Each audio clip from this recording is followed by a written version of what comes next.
उन्होंने मालगुजारी देने से इनकार कर दिया, अपनी निजी सेवाएं गठित की, किले बनवाए और शाही सरकार की अवज्ञा की।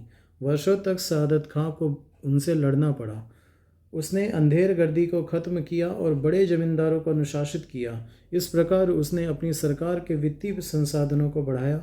विभिन्न प्रकार की सुविधाएं देकर उसने दूसरे सरदारों और जमींदारों को उसकी अपनी तरफ कर लिया, किंतु अपने अधिकतर पराजित जमींदारों को नहीं हटाया। अधीनता स्वीकार करने और देय रकम भू राजस्व नियमित रूप से अदा करने पर सहमत होने के बाद उन्हें भी अपनी जगह पर पक्का कर दिया गया।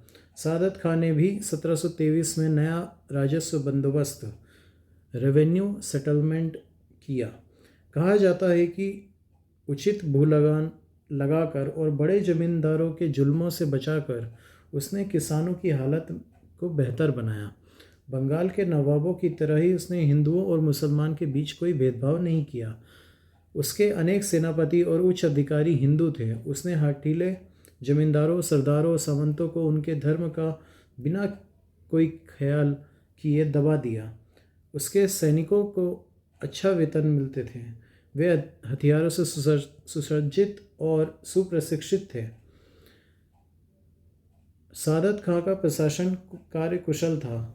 उसने भी जागीरदारी प्रथा को जारी रखा। वर्ष 1739 में अपने मरने के पहले वह वस्तुतः स्वतंत्र बन गया था। उसने प्रांत को अपनी वंशगत जायदाद बना लिया था। उसकी जगह उसके भतीजे सफदरजंग ने ली।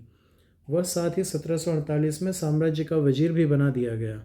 इसके अलावा उसे इलाहाबाद का प्रांत भी दिया गया। सफदरजंग ने 1754 में अपने मरने तक अवध और इलाहाबाद की जनता को किसी अशांति का सामना करने नहीं दिया। उसने बगावती जमींदारों को दबा दिया और दूसरों को अपने पक्ष में कर लिया। उसने मराठा सरदारों से मित्रता कर ली, जिससे उसके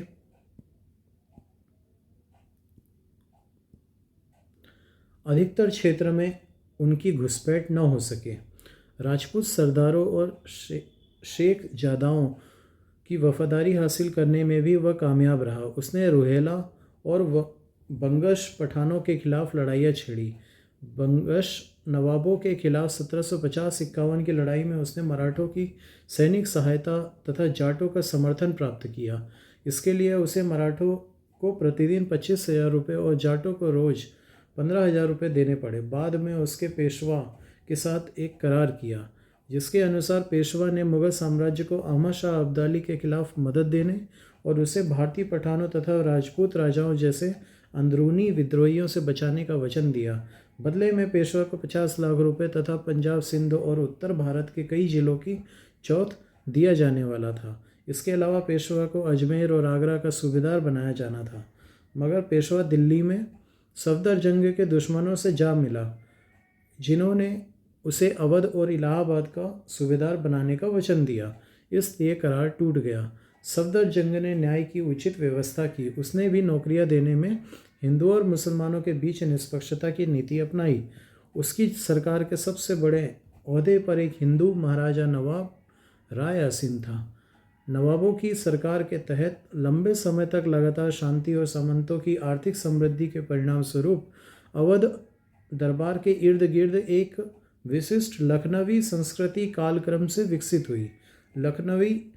लखनऊ बहुत जमाने से अवध का एक महत्वपूर्ण शहर था।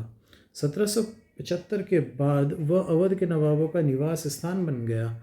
वह तुरंत ही किला और साहित्य का संरक्षण प्रदान करने की दृष्टि से दिल्ली का प्रतिद्वंदी हो गया।